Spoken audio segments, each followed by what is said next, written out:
Yeah, so we're sitting here today. It's a pretty big fun day, no kidding. So this is Vida.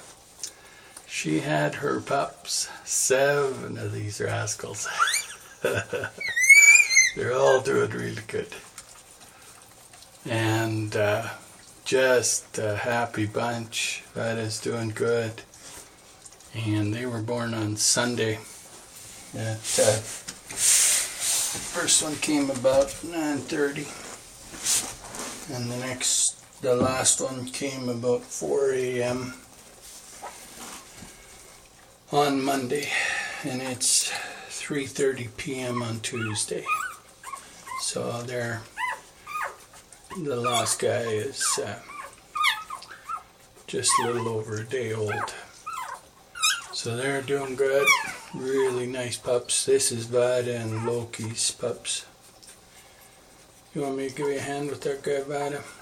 She's good, but that guy, I just moved him around a little bit to get ready for this video. She was all settled in, but she wanted to get up and say hi and stuff before I got started.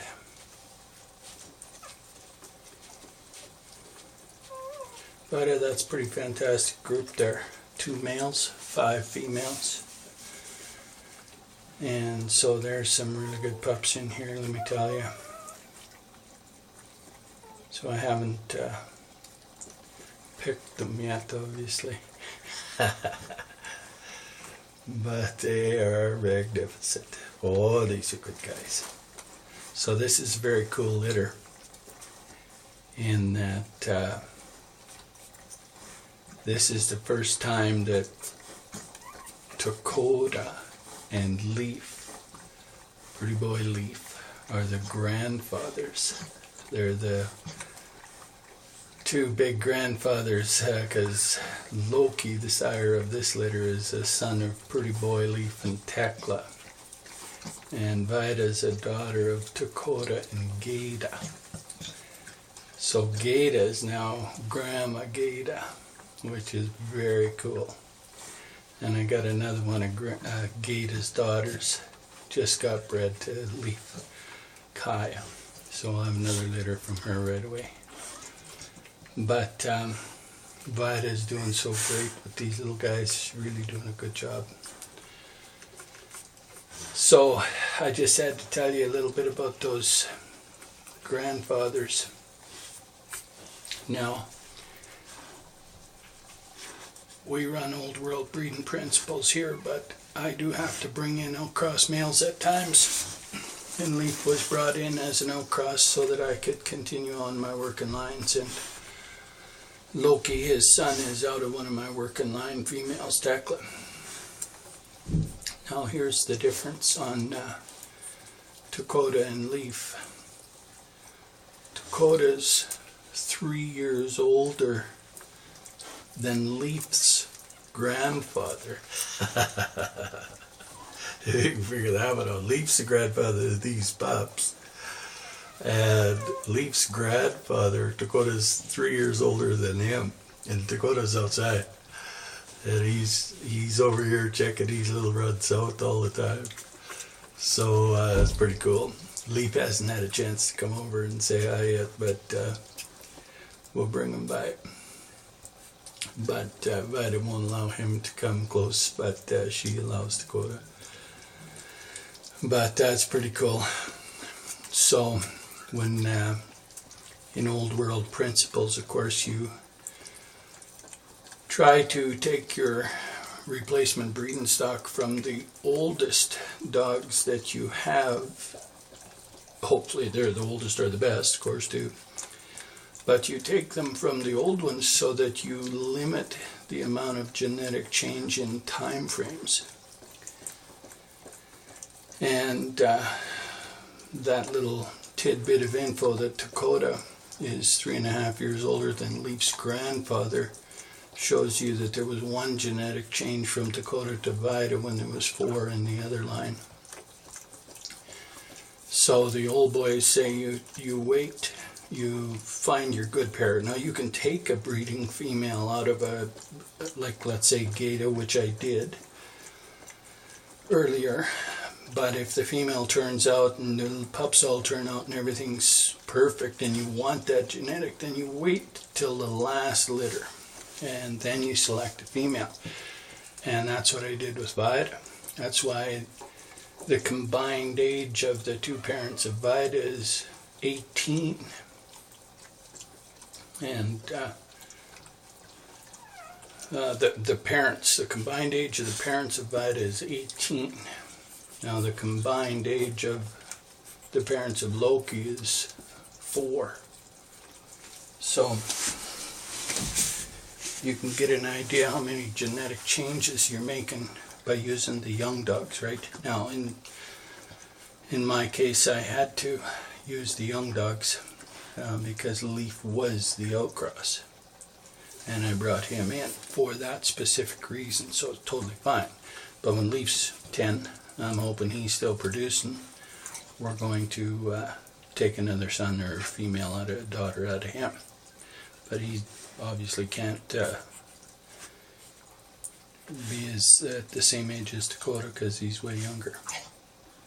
But that's what the neat thing is about this litter. The other neat thing is I sat with both parents, like the sire and the dam here. These are both my dogs that I raised. It's very, very cool for me.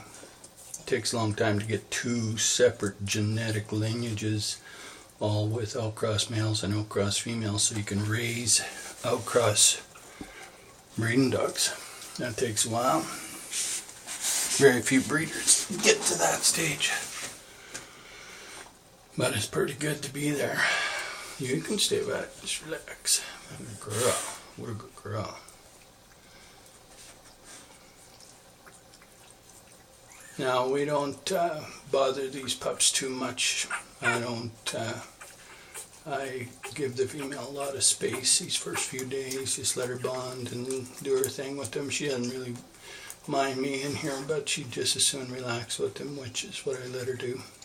I sit with her while she's having them, of course, but outside of that, she looks after them. We try and keep it real quiet for her and dark, and I got a light on in here now, but I'll shut it off right away. She can just relax, and they'll do good. But they're motoring around. They're stout little buggers. They can get around good.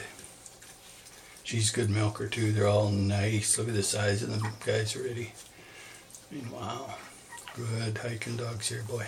Now these will be personable dogs to the handler. Wow. Both Loki and Vida are full tilt off leash dogs, best in the world. Vida is the best in the world. I mean, there's nobody would compare to her. She's amazing. There's a one owner dog was Vida. No doubt about that. She don't even go to anybody else. You'll be lucky if she comes within 100 yards of you. You better wake up there, buddy. Get moving. So yeah, pretty cool. I'm happy about this litter.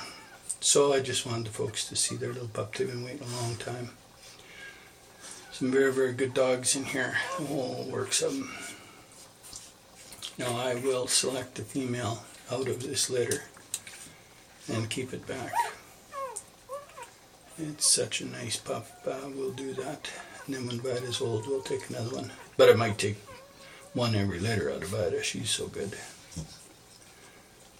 Vida has a unique genetic set that is nowhere to be found anymore. This genetic is what they call bred out. I'm the last holdout with this line. Superior line of dogs. Exceptional quality. Tremendous health. Absolute handler focus. Extremely skilled dogs. Loki, very exceptional too. He's out of Tekla. Wow. Tekla's the best female there is. And Pretty Boy Leaf. Let's face it, he's pretty darn good. Old Dakota man himself, eh? Grandpa again. Wow. You'll be training these little runts. No kidding. He thought he was done with that, but I told him the other day, better start bulking up, Betty. hill climbing coming. So I was out in the back country today looking for trails that we could go. Oh, she's brutal yet. But another couple days I got a few spots I can get up. So I'm training some little pups. I got 2 litters here on the Desna. Kai's got a litter week old right beside me. But I got Luna's litter here, and I got Kalia and Mons. So I'm looking for spots that I can get them guys out. It's much easier going. We've been going, but we're breaking through the snow so bad. So I got to find a bunch of south slopes. So I mapped out a few spots. These guys, I won't be hiking with them for a little bit yet. But they can motor at 5 weeks, 4 or 5 weeks, these guys. And they'll follow me like, I won't even have to say their name. These guys just be like glue. If I went over there, they'd all crawl over to me. Well, maybe not. Hey, bud. All right, Vida. That's pretty cool. Good girl.